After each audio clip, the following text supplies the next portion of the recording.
Hi hello sweeties, welcome to my story world. నీ మాటల్లో పొగడత కనిపించడం లేదు, వెటకారం మాత్రమే కనిపిస్తుంది అంటూ సునంద ఇంట్లోకి వెళ్ళింది. ఎప్పటికో కబుర్లు చెప్పుకొని నిద్రపోయిన చరణ్కి తన మొహం మీద ఎండపడడంతో మత్తుగా కళ్ళు నలుపుకుంటూ దిండు కింద ఉన్న ఫోటోని ఒక చేత్తో బయటికి తీసి కళ్ళు తెరిచి చూశాడు. పూజ నవ్వుతూ కనిపించడంతో ముద్దిచ్చి ఆ ఫోటో దిండు కింద పెట్టి తనని అల్లుకొని పడుకున్న సాక్షి చుట్టూ చేయివేసి, ఏయ్ బుద్ధు, నిద్రలేరా అని ముద్దుగా లేపాడు. ఏంట్రా నువ్వు అచ్చం మా అమ్మలా తయారయ్యావు, కాసేపు పడుకోనివ్వు అని సాక్షి అనింది. లేరా, కావాలంటే టిఫిన్ చేశాక పడుకుందు అని చరణ్ అనడంతో సాక్షి మత్తుగా కళ్ళు తెరిచి నవ్వుతూ చరణ్ బుగ్గ మీద ముద్దిచ్చి గుడ్ మార్నింగ్ అని చెప్పింది. చరణ్ నవ్వుతూ గుడ్ మార్నింగ్, పర్లేదా, ఈ రూమ్ కంఫర్ట్గానే ఉందా అని అడిగాడు. నువ్వు పక్కనే ఉన్నావుగా, ఎలా ఉన్నా అడ్జస్ట్ అయిపోతాను. ఇంతకీ పూజా ఫోటో చూసావా అని అడిగింది. గుర్తుగా పెట్టింది, నువ్వే కదా, ఎలా మర్చిపోతాను. అయినా ఇంత అండర్స్టాండింగ్తో నువ్వు ఉంటావని నేను నువ్వు ప్రపోజ్ చేసినప్పుడు ఊహించలేదు. ఐఎమ్ సో లక్కీ కదా అని చరణ్ అన్నాడు. థ్యాంక్ యూ అని సాక్షి లేచి కూర్చొని తన శారీని సరి చేసుకుంటూ ఉండగా చరణ్కి పూర్తిగా కనిపిస్తున్న సాక్షి నడుమ చూడగానే ఫ్యూజులు ఎగిరిపోయాయి. సాక్షి ఇవేవి పట్టించుకోకుండా బెడ్ దిగి సరే నేను వెళ్ళి ఫ్రెష్ అయ్యి వస్తాను అని అనింది. చరణ్ ఏం మాట్లాడకుండా అలా చూస్తూ ఉండడంతో టవల్ భుజాన వేసుకొని జడని పైకి ముడిపెట్టుకుంటూ ఏంటి సమాధానం చెప్పకుండా చూస్తున్నావు అని సాక్షి అడిగింది. చరణ్ సాక్షిని కింద నుండి పై వరకు చూస్తూ ఇదిగో ఇంకొకసారి చీరలు కట్టుకు, నేను టెంప్ట్ అయిపోతున్నా అని మొహాన బెడ్షీట్ వేసుకుంటూ చెప్పాడు. సాక్షి నవ్వేస్తూ కడతాను, మాటికి కడతాను, నువ్వెంత స్ట్రాంగ్ అని తెలుసుకోవాలి కదా అని చెప్పి బాత్రూంలో దూరింది. చరణ్ నవ్వుకుంటూ సాక్షికి అంత ఆస్తుందన్న అహం కానీ తన చెల్లిని అంతగా ప్రేమిస్తున్నందుకు కుళ్ళు కానీ ఏవీ లేకపోవడం తన అందానికి తన గుణం కలిసి మరింత అందంగా కనిపించింది చరణ్కి. సాక్షి ఫ్రెష్ అయి రూమ్లోకి వచ్చి చరణ్ లేకపోవడంతో డ్రెస్అప్ అయి హాల్లోకి వెళ్ళింది. చరణ్ సాక్షిని చూసి నేను కూడా ఫ్రెష్ అయి వచ్చేస్తా అని చెప్పి రూమ్లోకి వెళ్ళాడు. సాక్షి గట్టిగా అత్తయ్యా అత్తయ్యా అని అరిచింది. సునంద రూమ్లో నుండి బయటకొచ్చి ఏంటమ్మా సాక్షి అంటూ నవ్వుతూ పలకరించింది. అదే నాకు పొద్దున్నే కాఫీ తాగే అలవాటుంది, ప్లీజ్ కాస్త పెట్టి తీసుకురండి, నాకు ఈ గ్యాస్ దగ్గర అలవాట్లేదు అని సాక్షి నవ్వుతూ చెప్పింది. సునందకి గుండెల్లో రాయి పడ్డట్టయి అలాగేనమ్మా అంటూ వంటగదిలోకి వెళ్ళి కాఫీ పెడుతూ ఇంటికి కోడలొస్తే ఏ అత్తైనా కాలు మీద కాలేసుకుని కూర్చుంటుంది, నా దౌర్భాగ్యం ఏంటి ఇలా తయారైంది, కోడలు వచ్చిన తెల్లారే ఇలా వంటగదిలో పడ్డానేంటి అని సునంద నిష్ఠూరమాడింది. అత్తయ్య, మీ ప్రియాతి ప్రియమైన కొడుక్కి కూడా కాఫీ పెట్టండి, ఫ్రెష్ అయి వచ్చేస్తాడు అని హాల్లో నుండి అరిచింది సాక్షి. సునంద తల కొట్టుకొని అలాగేనమ్మా అని అరిచింది. సాక్షి నవ్వుకొని అత్తా ఓ అత్త, నువ్వు గడసరి అత్తవైతే నేను సొగసరి కోడల్ని, ఈ రోజు నుండి నిన్ను వెయిట్ లాస్ చేసి స్లిమ్గా చేయడమే నా ధ్యేయం, కరెక్ట్గా 6 నెలల్లో నువ్వు సిల్క్ స్మిత రేంజ్లోకి వచ్చేస్తావు, చూస్తూ ఉండు అని అనుకొని పేపర్ చదవడంలో పడింది. టిఫిన్ పూర్తి చేసిన పూజకి ఇంట్లో ఏం తోచక ఒక క్లాత్ తీసుకొని హాల్లో అన్ని వస్తువులు క్లీన్ చేయడం మొదలుపెట్టింది. క్లీన్ చేస్తూ ఫోన్ తీసుకొని చరణ్కి కాల్ చేసింది. చరణ్ లిఫ్ట్ చేయకపోవడంతో సాక్షికి కాల్ చేసింది పూజ.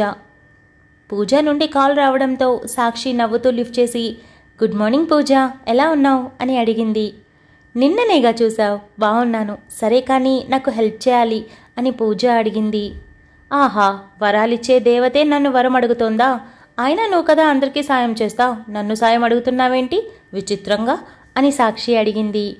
అది మీరు చేయాల్సిన పని, నేను రావడం కుదరదు, అందుకే ప్లీజ్ అని పూజ అనింది. నువ్వంతే రిక్వెస్ట్ చేయాల్సిన అవసరం లేదు, ఆర్డర్ చేస్తే చాలు, చెప్పు నేనేం చేయాలి అని సాక్షి అడిగింది. ఏం లేదు, మొక్కల డెలివరీస్ నాకు మెసేజెస్ వస్తూ ఉంటాయి, పెళ్ళి హడావిడిలో ఏమో 3 రోజులు గ్యాప్ తీసుకున్నాను, అన్ని ఆర్డర్స్ క్యాన్సిల్ చేశాను, అందుకని ఇంట్లో ఉన్న మొక్కల్ని ఆటో మాట్లాడి ఇక్కడికి పంపిస్తే నేను ఏజెన్సీకి కాల్ చేసి ఇక మీద ఇక్కడ డెలివరీ ఇవ్వమని చెప్పేస్తాను అని పూజ చెప్పింది.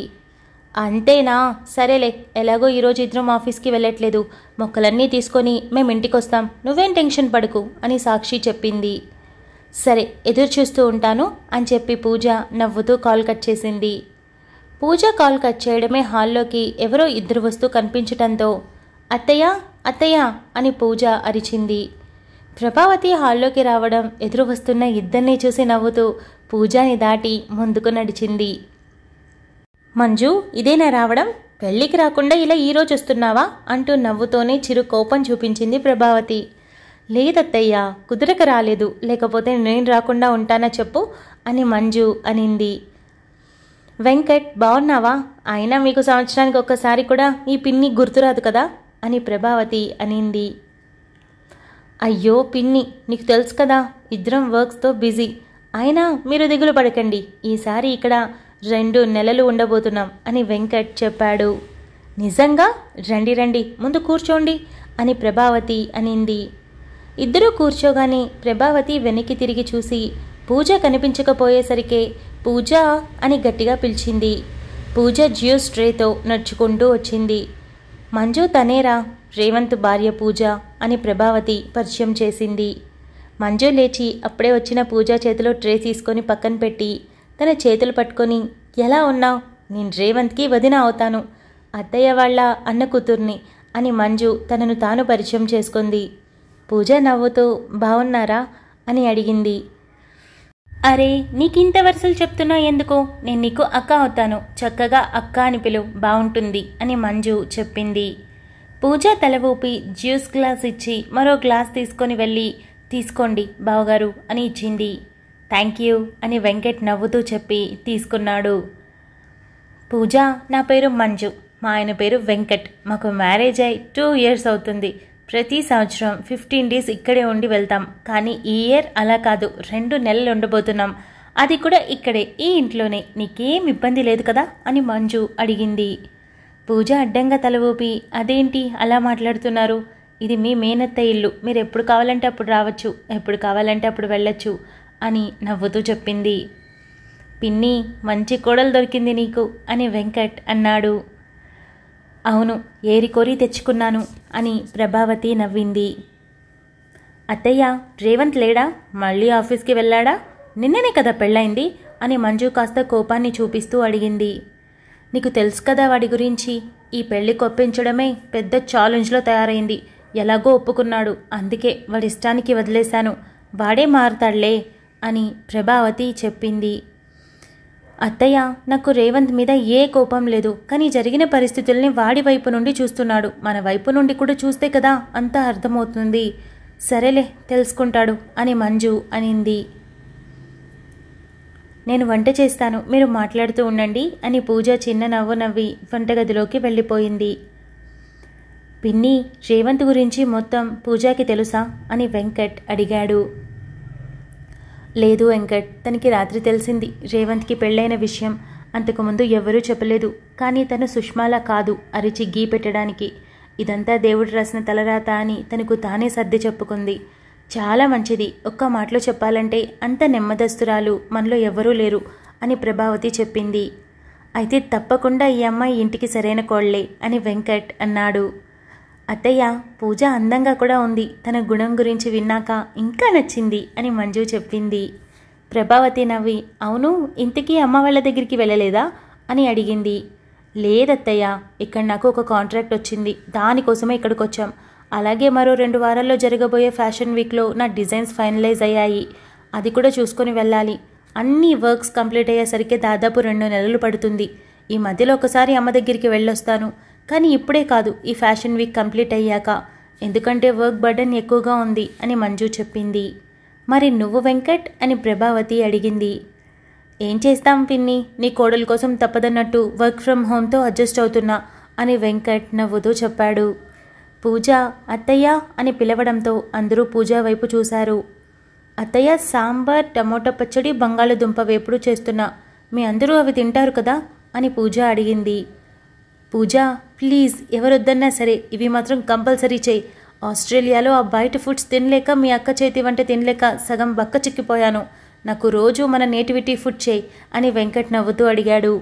మంజు కూడా నవ్వేస్తూ, పూజ, మేము అది ఇది అనేం లేదు, ఏది చేసినా అడ్జస్ట్ అయిపోతాం.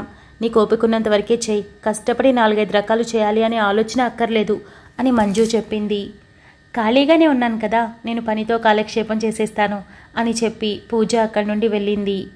పూజ వంట పనిలో ఉండగా మంజు, ప్రభావతి, వెంకట్ మాత్రం మాటల్లో పడిపోయారు. 1 గంటకి సాక్షి, చరణ్ ఇంట్లోకి వస్తూ, వదినా, అన్నయ్య ఎప్పుడొచ్చారు అంటూ అరుస్తూ ఎగ్జైట్ అవుతూ లోపలికి వచ్చింది సాక్షి. వచ్చి 2 hours అవుతుంది. హ్యాపీగా కబుర్లు చెప్పుకుంటూ ఎంజాయ్ చేస్తున్నాం. ఎలా ఉన్నావు? ఇంతకీ మా బావగారు ఎలా చూసుకుంటున్నారు అని వెంకట్ అడిగాడు. మా తమ్ముడికేంటి, బంగారమై ఉంటాడు అని మంజు అనింది.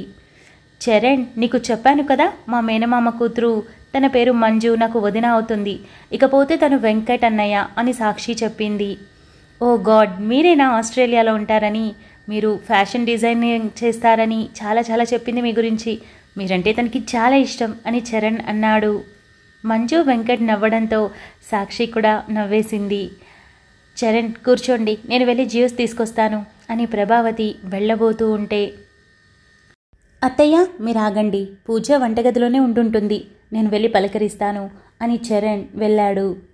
పూజ ఒక పక్క ఫ్రై చేస్తూ మరొక పక్క పచ్చడి కోసం ప్రిపేర్ చేసుకుంటూ సాంబార్ కోసం కూరగాయలు తరుగుతూ కనిపించింది. ఏంట్రా, ఇక్కడ కూడా పని పెట్టుకున్నావా అని చరణ్ అడగడంతో, అన్నయ్య అంటూ పూజ సంతోషం నిండిన కళ్ళతో వెనక్కి తిరిగి చూసింది. నేనేరా, ఇలారా, కాసేపు కూర్చుందు. ఎంతసేపు పనేనా, నీకు అస్సలు చిరాకే రాదా అని చెయ్యి పట్టుకున్నాడు. ఒక్క నిమిషం అని పూజ స్టవ్ ఆపేసి వెళ్దాం పదా అని అనింది. ఇద్దరూ డైనింగ్ టేబుల్ దగ్గర కూర్చొని, ఎలా ఉంది ఇల్లు, నువ్వు కంఫర్ట్గానే ఫీల్ అవుతున్నావు కదా అని చరణ్ అడిగాడు. అన్నయ్య, నేను చాలా బాగున్నాను, నాకే లోటు లేదు. కాకపోతే నువ్వు కనిపించవన్న లోటు మాత్రమే. ఇక అంతా మామూలే. పిన్ని ఎలా ఉంది, నాన్న ఎలా ఉన్నాడు అని పూజ అడిగింది. వాళ్ళకేంట్రా, ఎప్పుడూ బాగానే ఉంటారు. నాన్నకు అసలు ఏ సమస్యలు తలకెక్కవు. అమ్మ అందరి సమస్యలు తనవే అని ఫీల్ అయిపోయి ఏదో బరువు మోస్తున్నట్టుగా ఆలోచిస్తూ ఉంటుంది అని చరణ్ నవ్వడంతో పూజ కూడా నవ్వేసింది. ఓ హలో, ఏంటి అన్నా చెల్లెళ్ళు ఒకటైపోయి సపరేట్గా కూర్చొని మాట్లాడుకుంటున్నారు, నేనొద్దా అని సాక్షి వస్తూ అడిగింది. అన్నయ్య, ఎప్పుడూ నా కోసం వచ్చినా ఇలా ఒంటరిగా రాకూడదని కోరుకుంటాను. మీ ఇద్దరూ జంటగా కలిసి రావాలి, జంటగా కలిసి వెళ్ళాలి అని పూజ చెప్పింది. దేవుడా, ఇంత మంచి మనసున్న పూజకి అన్యాయం చేయకు ప్లీజ్ అని సాక్షి దేవుడి గది వైపు చూసి అనుకుంటూ, సరే కానీ నీ మొక్కలు మొత్తం నీట్గా జాగ్రత్తగా తీసుకొచ్చాను. అన్నింటినీ మన డ్రైవర్తో లాన్లో పెట్టించేశాను. ఇక రేపటి నుండి నీ వర్క్ మొదలుపెట్టు. ఇంట్లో వంట ఇంటి పని చేసుకుంటూ మిగిలిన టైంలో ఆలోచిస్తూ కూర్చోకు అని సాక్షి చెప్పింది. అలాగేలే, సరే మనం ఇక్కడ మాట్లాడుకుంటే బాగోదు, మీరు వెళ్ళి వాళ్ళతో మాట్లాడండి, నేను వంట పూర్తి చేసుకొని ఒక అరగంటలో వచ్చేస్తాను అని పూజ లేచి వెళ్ళిపోయింది. ఏమైంది చరణ్, పూజకి ఏదైనా ఇబ్బందినా అని సాక్షి అడిగింది. తన జీవితమే ఇబ్బందుల్లో ఉంది, ఇక తనకి ఇబ్బంది ఏముంటుంది, చెప్పడం లేదు కానీ లోపల చాలా బాధపడుతున్నట్టుంది అని అంటూ, సరేలే, అన్నీ తెలిసే కదా ఈ రణరంగంలోకి తనని దింపాం, ఏం జరిగినా మన మంచికే అనుకుందాం అని చరణ్ అన్నాడు. ప్లీజ్ నువ్వు డౌన్ అయిపోకు. తనకే చిన్న సమస్య వచ్చినా పక్కన నిలబడి ధైర్యం చెప్పాల్సింది నువ్వే కదా. అలాంటిది నువ్వు దిగులు పడిపోతుంటే తనకు ఎలా ధైర్యం చెప్తావు అని సాక్షి అడగడంతో చరణ్ నవ్వుతూ, నేను డౌన్ అవ్వకుండా చూసుకోవడానికి నువ్వు ఉన్నావు కదా అని నవ్వేశాడు. మధ్యాహ్నం లంచ్ తర్వాత సాక్షి చరణ్ పూజకి చెప్పి బయలుదేరిపోవడంతో వెంకట్ మంజు కూడా వాళ్ళ వర్క్లో పడిపోయారు. పూజకి నైట్ అంతా నిద్రపోకపోవడంతో బాగా నిద్ర వస్తూ ఉండడంతో రూమ్లో పడుకోవాలా లేక హాల్లో పడుకోవాలా అర్థం కాని పరిస్థితుల్లో అలా కూర్చొని సోఫాలో నిద్రపోయింది. ప్రభావతి పూజ నిద్రపోవడం చూసి గదిలోకి వెళ్లకుండా ఇక్కడ పడుకుందేంటి అనుకుని కూడా నిద్రమత్తులో పడుకుందేమో అని తనని డిస్టర్బ్ చేయకూడదని సైలెంట్గా ఉండిపోయింది. పూజ నిద్ర లేచాక తన మొక్కలన్నీ సర్దుకోవడంతో పాటు ఏజెన్సీకి కాల్ చేసి తను ఆర్డర్ చేసే మొక్కలన్నీ వేరే అడ్రస్కి ఇక మీద పంపండి అని తాను ఉన్న తన ఇంటి అడ్రస్ ఇచ్చింది. మొక్కలతో సుమారు 2 గంటల పాటు కాలక్షేపం చేసిన పూజకి అక్కడ అందంగా నాటి ఉన్న రోజా మొక్క చూడగానే దగ్గరికి వెళ్ళి, ఇది నేను తెప్పించింది అని ఆలోచిస్తూ, ఎస్, ఇది బెంగళూరు రోజ్, నేను అక్కడి నుండి తెప్పించింది. ఆ రోజు ట్రాఫిక్ సిగ్నల్ దగ్గర ఏసీపీ సర్కిమ్మనిచ్చాను. అంటే రేవంత్ గారేనా, నాకంటే ముందు నా మొక్క మిమ్మల్ని పలకరించిందా అని అనుకుంది. అదే రోజు రేవంత్ ఆఫీస్ నుండి రావడంతో మంజుని వెంకట్ని చూడగానే తను ఒక రకంగా చిన్నపిల్లాడైపోయి చాలా సరదాగా మాట్లాడుతూ ఉండడంతో వాళ్ల మధ్య ఎంత స్ట్రాంగ్ బాండ్ ఉందనేది పూజకి చాలా స్పష్టంగా అర్థమైంది. ఆ రోజు అలా మాటల్లో పడి నిదానంగా భోజనం చేసి అందరూ సుమారు 11 గంటల వరకు మేలుకొని ఎవరి రూమ్స్లోకి వాళ్ళు వెళ్లారు. పూజ లాస్ట్గా ఇల్లంతా ఒకసారి చెక్ చేసుకొని లైట్స్ ఆపుతూ ఉండగా మంజు పూజ దగ్గరికి వెళ్ళి, పూజ ఒక మాట అని అనింది. చెప్పండి అక్క, ఏమైనా కావాలా అని పూజ అడిగింది. ఏం అవసరం లేదురా, నువ్వు నన్ను అక్క అని పిలుస్తున్నావు కదా, అందుకే నీతో చిన్న మాట. రేవంత్ చాలా చాలా మంచివాడు. నువ్వే చూసావుగా, మమ్మల్ని చూడగానే ఒక క్షణం తాను చిన్నపిల్లాడైపోయాడు. అలాగే కోపం వస్తే చాలా దారుణంగా ఉంటుంది పరిస్థితి. కానీ నిన్ను అర్థం చేసుకుంటే లైఫ్లో వదిలిపెట్టడు. వాడి ప్రేమ అనంతం. నీకు ఆల్రెడీ సుష్మా గురించి చెప్పే ఉంటాడు, అవును కదా అని మంజు అడిగింది. అందుకు పూజ సమాధానంగా తల మాత్రమే ఊపింది. సుష్మా రేవంత్కి 1% కూడా సెట్ కాలేదు. కేవలం వీడు మనస్ఫూర్తిగా ప్రేమించడం ఒకే కారణంతో తనతోనే లైఫ్ లాంగ్ ఉండిపోవాలని డెసిషన్ తీసుకున్నాడు. అందుకే తను లేకపోయినా తానే నా జీవితం అంటున్నాడు. కానీ రేవంత్ జీవితం సుష్మా కాదు, కేవలం నువ్వు మాత్రమే. రేవంత్ ప్రేమకి, వాడి మనసుకి కేవలం నువ్వు మాత్రమే సరితూగగలవు. నీకు చాలా ఓపిక ఉందని ఈ ఒక్క రోజుతో నాకు అర్థమైపోయింది. అలాగే ఎవరినీ బాధ పెట్టని నీ మనస్తత్వం నాకు బాగా నచ్చింది. రేవంత్ని కొద్ది రోజులు అర్థం చేసుకో. వాడెంత కోపం చూపించినా అడ్జస్ట్ అవ్వు. ఒక్కసారి నీ మీద ప్రేమ కలిగిందంటే దాన్ని ఇంకా ఎవ్వరూ ఆపలేరు. అంత ప్రేమ కోసం ఇప్పుడు ఎదురు చూడడం తప్పేం కాదు అని మంజు చెప్పింది. మిమ్మల్ని నేనొక మాట అడగచ్చా? అసలు రేవంత్ గారు సుష్మా గారితో ఎందుకు విడిపోయారు? అంటే కారణాలుంటాయి కదా ఒక బంధం నుండి బయటపడడానికి అని పూజ అడిగింది. చెప్తాను, కూర్చో అని మంజు రేవంత్ రూమ్ వైపు చూసి, వాడు పడుకున్నాడు కదా అని అడిగింది. ఒక అరగంట అవుతుంది, నిద్రపోయి ఉంటారు అని పూజ తనకు ఏదీ తెలియకపోయినా తెలిసినట్టుగా సమాధానం ఇచ్చింది. సరే పద కూర్చో అని మంజు సోఫాలో కూర్చొని పక్కనే పూజని కూర్చోబెట్టుకొని చెప్పడం మొదలుపెట్టింది. Thank you so much for listening guys. Update నచ్చినట్టయితే లైక్ చేయండి, షేర్ చేయండి, కమెంట్ చేయండి, అలానే సబ్స్క్రైబ్ చేసుకోండి. వచ్చేసాను ముచ్చట్లకి. ఎలా అనిపించింది అప్డేట్? నచ్చిందా? నేను పాస్ట్లో ఒక ఎపిసోడ్లో చెప్పాను, పూజకి రేవంత్ గతాన్ని ఫ్రమ్ స్టార్టింగ్ నుంచి ఎండ్ వరకు ఒక 2-3 మినిట్స్లో ఒక పర్సన్ చెప్తారని. ఆ పర్సన్ మంజునే. సో మంజు అండ్ వెంకట్ ఎంత ఇంపార్టెంట్ క్యారెక్టర్స్ అని మీకు అర్థమైంది కదా. రేవంత్తో క్లోజ్గా ఉండడం, 2 నెలలు ఉండడానికి వచ్చామని చెప్పడం, దీని ద్వారా వాళ్ళకి చాలా ఇంపార్టెన్స్ ఉంది స్టోరీలో. అది అర్థం చేసుకోవాలి మీరు. అలానే రేవంత్ విడాకులు తీసుకోకుండా ఎలా పెళ్లి చేసుకుంటాడు పోలీస్ అయ్యండి అంటే, పోలీసే కాదు ఎవ్వరు కూడా విడాకులు తీసుకుండా పెళ్లి చేసుకోకూడదు. దానికి పోలీసే అవ్వాల్సిన అవసరం లేదు. ఇకపోతే అలా చేయనందుకు, అలా రేవంత్ విడాకులు తీసుకోలేదు కాబట్టి ఫ్యూచర్లో దానికి ఏం చేస్తున్నాడు ఏంటి అనేది మీకు క్లారిటీ వస్తుంది. మిస్ చేయను నేను, డోంట్ వరీ. విడాకులు తీసుకోకుండా పెళ్లి చేసేశారు అని అంటే లేదు, దానికి దగ్గర స్టోరీ ఉంది కాబట్టి తీసుకోకుండా చేశాను నేను, లేకపోతే తీసుకున్నారని రాసేదాన్ని కదా. సో తీసుకోరు. సో ఫ్యూచర్లో స్టోరీలో అది మీకు అర్థమవుతుంది.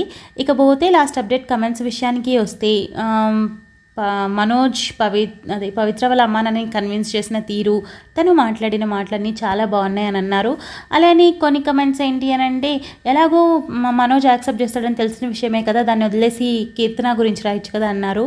ఇప్పుడు మీరు రాత్రికి డిన్నర్ ఖచ్చితంగా చేస్తారని తెలిసిన విషయమే కదా. సో స్కిప్ చేసేసి రేపు మార్నింగ్ బ్రేక్ఫాస్ట్ చేస్తారా? లేదు కదా. మనకి 2 రోజుల తర్వాత ఒక రోజు ఇష్టం కదా అనేసి ఈ 2 రోజులని మనం దాటుకొని వెళ్ళిపోతామా? లేదు కదా. ప్రతి క్షణాన్ని మనం ఉండాల్సిందే, మన లైఫ్ పోవాల్సిందే కదా. స్టోరీ కూడా అంతే, రాయాల్సిందే తప్పదు. దాన్ని స్కిప్ చేసి నాకు తెలుసు కదా అంటే మిగతా వాళ్ళకి తెలుసా? లేదు కదా. సో మీ అంత షార్ప్ అందరూ ఉండకపోవచ్చు కదా. ఇకపోతే ఇంకొకటి ఏంటి అంటే, మీరు అలా చదవాలి స్కిప్ చేసి అనుకుంటే, ఆల్రెడీ రాసేసాను కాబట్టి ప్రతిలిపిలో చదువుకోవచ్చు. లేదు ఇక్కడే వినాలి అనుకుంటే తప్పదు, నేను పెట్టిందే మీరు చదవాలి. స్టోరీ నార్మల్గానే వెళ్తుంది ఫ్లో, ఎవరికి నచ్చినా నచ్చకపోయినా. సో నేనైతే మధ్యలో దాన్ని స్కిప్ చేసి లేదా ఎగరగొట్టేసి అలా అయితే చేయలేను, తప్పదు. సో అర్థం చేసుకుంటారనుకుంటున్నాను. ఇక అంతే ముచ్చట్లు. తొందరగా అప్డేట్ అడిగారు కదా, ఇచ్చేసాను. హ్యాపీయా? నేనైతే హ్యాపీగా ఫీల్ అయ్యా. ఇవాళ టైం చూసుకొని తొందరగా పోస్ట్ చేస్తున్నాను అన్న ఫీలింగ్ వచ్చింది. సో నాకు కూడా హ్యాపీనే. ఇక సాయంత్రం మనం మధు దేవాంష్తో కలుద్దాం. అంతవరకు keep smiling, stay healthy, bye guys.